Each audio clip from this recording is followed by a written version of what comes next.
അവരായിട്ട് അടച്ചത്. ഞങ്ങളതിനെ ചോദ്യം ചെയ്തിട്ട് അവർ യാതൊരു സൗണ്ട് പറഞ്ഞില്ല. 2 ദിവസം കൊണ്ട് സൗണ്ട് എല്ലാം പോയി. എൻ്റെ മോൻ പോയില്ല. അവർക്ക് ഇത്ര വാശി എന്തിനെന്നോ. 1.5 മാസം റാഗിയത് റൂമിൽ അടച്ചിട്ടും ഇപ്പോഴത്തെ പരീക്ഷയിൽ ഏറ്റവും കൂടുതൽ മാർക്ക് വാങ്ങിച്ചു.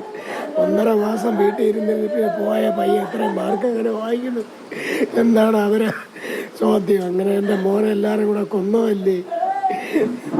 ഇത് നീതി, എന്ത് നീതി അവർ കൊടുക്കും? ഞാൻ അത്രയും കഷ്ടപ്പെട്ട് പഠിപ്പിച്ച് വളർത്തി.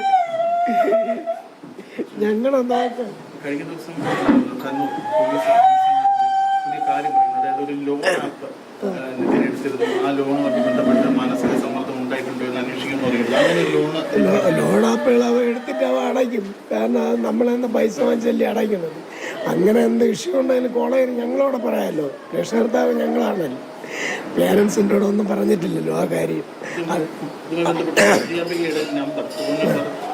ഉപയോഗിച്ചിരുന്നു. ലോൺ ആപ്പിൽ നിന്ന് നിരന്തര സന്ദേശവും ഭീഷണിയൊക്കെ അധ്യാപികയ്ക്ക് ഉണ്ടായെന്നൊക്കെ പറയുന്നുണ്ട്. അങ്ങനെ ഒരു ലോൺ എടുത്തിട്ട് അത് അടയ്ക്കാതെ ഉപയോഗിച്ച് വന്നിട്ടുണ്ട്. അഥവാ അങ്ങനെ അധ്യാപികയ്ക്ക് അങ്ങനെ ഉണ്ടെങ്കിൽ എൻ്റെ നമ്പറുകളെല്ലാം അവരെല്ലാവരും കയ്യിലുണ്ടല്ലോ. മരിച്ചപ്പോഴും അവർ ഞങ്ങളെ വിളിച്ചല്ലോ. പിന്നെ അതിനു മുമ്പ് എന്ത് വിളിക്കാത്ത? അവനെ വിളിച്ച് ടോർച്ചർ ചെയ്ത് നിങ്ങളെ മോൻ്റെ പേരിൽ ഒരു ആപ്പിൻ്റെ പേരിൽ എന്നെ നിരന്തരം ഭീഷണിപ്പെടുത്തിയാണ് എന്ന് പറഞ്ഞ് ഒരു കോൾ എനിക്ക് വന്നിട്ടില്ലല്ലോ. ഒരു കോൾ. എൻ്റെ ഫോൺ ഇവിടെ ഇരിപ്പുണ്ട്. ഒന്നും ഡിലീറ്റ് ചെയ്തിട്ടില്ല. നിങ്ങൾക്ക് നോക്കാം.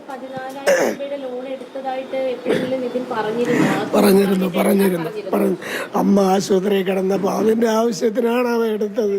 അവൻ അല്ലാത്ത പയ്യനല്ല. 1.5 മാസം SCT വട്ടപ്പാറ ആശുപത്രിയിലും മെഡിക്കൽ കോളേജായ എൻ്റെ ഭാര്യ ചികിത്സയിലായിരുന്നു. ആ സമയത്ത് പൈസയുടെ ആവശ്യങ്ങളുണ്ടായിരുന്നു. അങ്ങനെ എടുത്തേണ്. അല്ലാതെ പൈസ അടച്ചുകൊണ്ടിരിക്കുകയുള്ളൂ. പക്ഷേ പൈസ എപ്പോഴും ഞങ്ങൾ ആശുപത്രിയിലാവുകൊണ്ടേ എനിക്കും അങ്ങനെ ജോലിക്ക് പോകാൻ പറ്റാത്തതുകൊണ്ട് ഇപ്പോൾ ഇടയ്ക്ക് മുടങ്ങിപ്പോയി. അത്രയേ ഉള്ളൂ. അല്ലാതെ അങ്ങനെ ഉള്ളവരൊന്നും അല്ല. അഥവാ അങ്ങനെ ഉണ്ടെങ്കിൽ അവർ എന്നോട് വിളിച്ച് പറയണ്ട, ഞാൻ അടയ്ക്കുള്ളൂ എവിടെ നിന്ന് പറഞ്ഞായിരുന്നാലും. അല്ല, എന്തെങ്കിലും ആവശ്യത്തിന് എന്നോട് പിന്നീട് ചോദിക്കുമ്പോൾ ഞാൻ പൈസ ഗൂഗിൾ പേ ചെയ്ത് കൊടുക്കും. അങ്ങനെ ഇല്ല, ഒന്നും അറിയിച്ചിട്ടില്ല.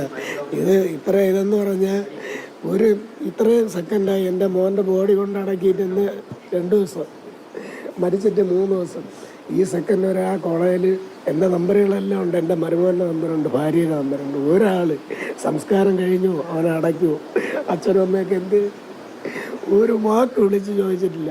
ഞങ്ങൾ എന്ത് തെറ്റി ആ കോളേജിൻ്റെ കൂടെ ഒരു വിദ്യാർത്ഥി അവർ എല്ലാ പഴുതുകളും അടച്ചു. കാരണം അവർ മൊഴി കൊടുത്ത് അവരെ ഭാവി പോകും. കാരണം അതൊരു ട്രസ്റ്റല്ലേ ആ കോളേജ്. ആ ട്രസ്റ്റ് അവരെ പൂട്ടും. അപ്പോൾ അവരച്ഛനും അമ്മയും തന്നെ പറയും, മക്കളെ അവൻ പോയവൻ പോയി, നിങ്ങൾ ഒരു മൊഴിയും കൊടുക്കണ്ട. നിങ്ങളൊന്നും കണ്ടില്ല കേട്ടില്ല. അവൻ ചാടിച്ചെത്തതാ, അല്ല അവനെ തള്ളിയിട്ട് വന്ന് അവൻ പോയി. നിങ്ങൾക്ക് ഡോക്ടറായി പുറത്ത് വരണം, അതുകൊണ്ട് ഒരു മൊഴിയും കൊടുക്കില്ലെന്ന്. എൻ്റെ മോനെ ഞാൻ കഷ്ടപ്പെട്ടില്ല വിടുന്നു. ഞാനും ചിലപ്പോൾ അങ്ങനെ പറയും, എങ്ങനെ നീ നിൻ്റെ കാര്യം നോക്ക്. പക്ഷേ നിയമവ്യവസ്ഥ അങ്ങനെയല്ലല്ലോ. ആരെങ്കിലും ഒരു കുട്ടിയെങ്കിലും തുറന്ന് പറയാനുള്ള മനസ്സാക്ഷിയെങ്കിലും ഈ അച്ഛൻ്റെ അമ്മേരോടെ അവർ കാണിക്കുന്നത്. എൻ്റെ മോൻ അങ്ങനെയല്ലേ.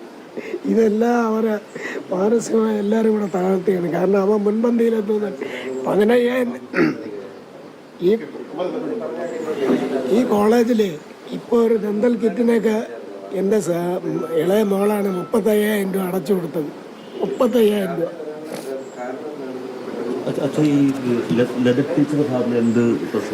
ഇവനെ ഒരുപാട് ടോർച്ചർ ചെയ്തെന്നാണ് പറയുന്നത്. ഇവനെ ഒരുപാട് മാനസികമായി പീഡിപ്പിച്ചത്. ഒരു വാക്ക് ഞങ്ങളെ വിളിച്ച് പറയാത്തത്.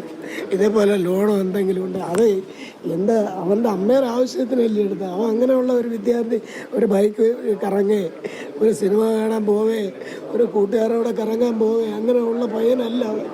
അവനങ്ങനെ പൈസയുടെ ആവശ്യമില്ല. 20 രൂപ നമ്മൾ അയച്ചു കൊടുത്താൽ 10 രൂപ ആവശ്യമില്ല, തിരിച്ച് 10 രൂപ അയക്കണവനാണ്.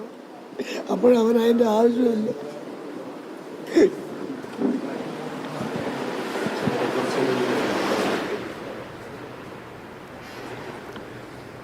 നിതിൻ്റെ അച്ഛൻ രാജനാണ് സംസാരിച്ചത്.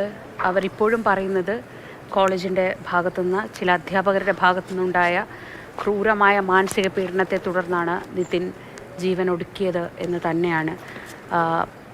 ഇതുമായി ബന്ധപ്പെട്ട് ഇന്നലെ കണ്ണൂർ പോലീസിൻ്റെ ഭാഗത്തുനിന്ന്, ഈ കേസ് അന്വേഷിക്കുന്ന സംഘത്തിൻ്റെ ഭാഗത്തുനിന്ന് ചില വിവരങ്ങൾ പുറത്തുവിട്ടിരുന്നു. നിതിൻ ഒരു ലോൺ ആപ്പിൽ നിന്ന് ലോൺ എടുത്തിരുന്നു. അതേ തുടർന്ന് നിതിൻ്റെ അധ്യാപകയ്ക്ക് അടക്കം പലർക്കും ഫോൺ കോളുകൾ വന്നിരുന്നു. ഇതിൽ നിതിൻ വലിയ മാനസിക സമ്മർദ്ദത്തിലായിരുന്നു എന്നെല്ലാം പറഞ്ഞ് പോലീസിൻ്റെ ഭാഗത്തു നിന്നൊരു വിശദീകരണം വന്നിരുന്നു. ആ വിശദീകരണത്തിലാണ് ഇപ്പോൾ കുടുംബം മറുപടി പറഞ്ഞത്. പണം എടുത്തത് അമ്മയുടെ ചികിത്സയ്ക്കായാണ്, അത് കുടുംബത്തിന് അറിയാവുന്നതാണ്.